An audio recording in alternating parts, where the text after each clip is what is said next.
देखिए, अभी तक जो आरोपी है उससे पूछताछ की जा रही है और जो रोहतक पुलिस है उसका ये कहना है कि जो सीसीटीवी कैमरा फुटेज थे, क्योंकि जो वो अब अपने बयान में कह रहा है पुलिस के सामने, उन बयानों की तस्दीक करवानी जरूरी है, क्योंकि पुलिस को उसने ये बोला है कि वो काफ़ी समय से जानता था और उसने घर में ही हत्या की थी और उसके बाद हिमानी नरवाल की हत्या करके उसके शव को सूटकेस में डाल दिया था और घर से ही लेकर गया था। पुलिस उसके फ़ोन को ट्रेस कर रही थी, क्योंकि टेक्निकल सर्विलांस का इस्तेमाल किया गया था ताकि उसका फ़ोन का पता लग सके। अभी इस वक्त आरोपी की गिरफ्तारी हो चुकी है। एक आरोपी है जो काफी ये दावा कर रहा है कि काफी समय से वो जानता था हिमानी को और उन दोनों की दोस्ती काफी पहले से थी और पुलिस उसके इन दावों की पड़ताल कर रही है, क्योंकि झूठ भी बोल सकता है, क्योंकि एक दिन पहले उसकी जो हिमानी नरवाल है उनकी मां ने ये बोला था कि वो कांग्रेस में काफी तेजी से अपना कद बढ़ा रही थी और रोहतक में अक्सर वो कांग्रेस के नेताओं के साथ रही थी और राहुल गांधी के साथ भी उनकी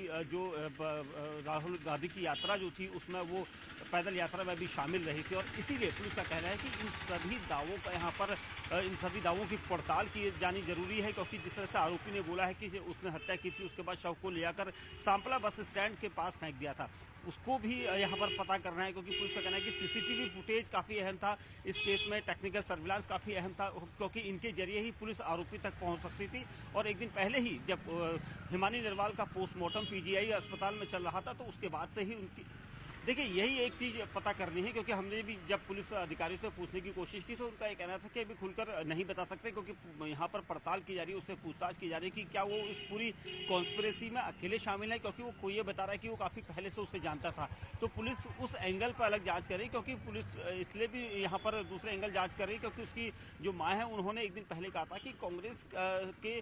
करीबी होने के और उनका कद बढ़ने की वजह से कोई इसमें शामिल भी हो सकता है, राजनीतिक रूप से शामिल हो सकता है। तो इस एंगल को भी पुलिस यहाँ पर पड़ताल कर रही है, क्योंकि जो आरोपी इस वक्त पुलिस की गिरफ्त में है, पुलिस उससे लगातार पूछताछ कर रही है, पूरा सीक्वेंस पता कर रही है कि कैसे उसने हत्या की और उसके बाद शव को किस तरीके से लेकर गया, सांपला बस स्टैंड पर शव फेंका गया, ब्रीफकेस को फेंका गया। तो ये सारे एंगल के साथ ही पुलिस ये भी पता कर रही है कि क्या किसी के इशारे पर उसने ये सब किया या नहीं, क्योंकि परिवार का जो आरोप एक दिन पहले लगातार न्यूज 18 इंडिया के सामने वो आरोप लगा रहे थे, तो उन आरोपों की सच्चाई को भी जानना जरूरी है। पुलिस इस पूरे एंगल की एक एक पड़ताल यहाँ पर कर रही है और उनका कहना है कि हम कोशिश ये कर रहे हैं कि ज़्यादा से ज़्यादा उससे पूछताछ कर सके और इसीलिए उससे अभी थाने में पूछताछ की जा रही है।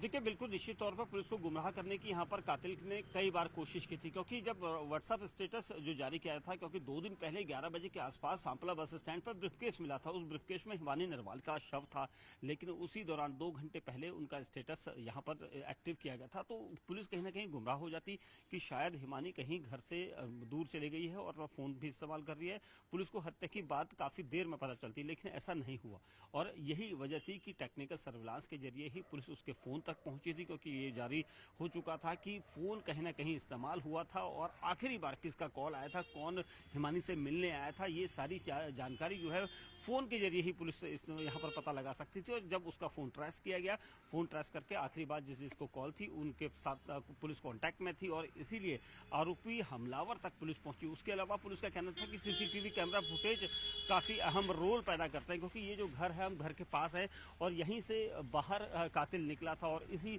रूट के कई सारे सीसीटीवी कैमरा फुटेज पुलिस ने चेक किए थे, घर के आसपास की चीज़ें चेक की थी कि कहाँ से कैसे ले जा सकता है, कौन शख्स आया था, कार लेके आया था, गाड़ी लेके आया था, किस चीज़ में आया था और वो ब्रीफकेस को कैसे लेकर गया। तो ये सारी चीज़ें सीक्वेंस क्राइम सीन का जो था वो 25 किलोमीटर के दायरे में सभी कैमरा फुटेज को चेक किया गया था और टेक्निकल सर्विलांस का इस्तेमाल किया गया था और तब जाकर आरोपी हमलावर तक पुलिस पहुंची है। अब पुलिस ये पता लगा रही है कि क्या उसने इस पूरी वारदात को अकेले अंजाम दिया या इसके पीछे कोई दूसरे लोग भी शामिल थे, क्या कोई किसी तरह की कोई साजिश थी या नहीं, ये भी पता लगाया जाना बहुत जरूरी है। क्योंकि एक दिन पहले ही न्यूज 18 इंडिया पर उनकी मां ने ये आरोप लगाए थे कि कांग्रेस में अपना कद ऊंचा कर रही थी उनकी बेटी और हो सकता है कि उसी कद ऊंचा करने को लेकर कुछ उसके दुश्मन बन गए हों और इसीलिए उन्होंने उसकी हत्या की गई हो या उसको गायब करने के पीछे उनका हाथ हो। तो फिलहाल पुलिस इन सभी सवालों का यहाँ पर पता लगा रही है।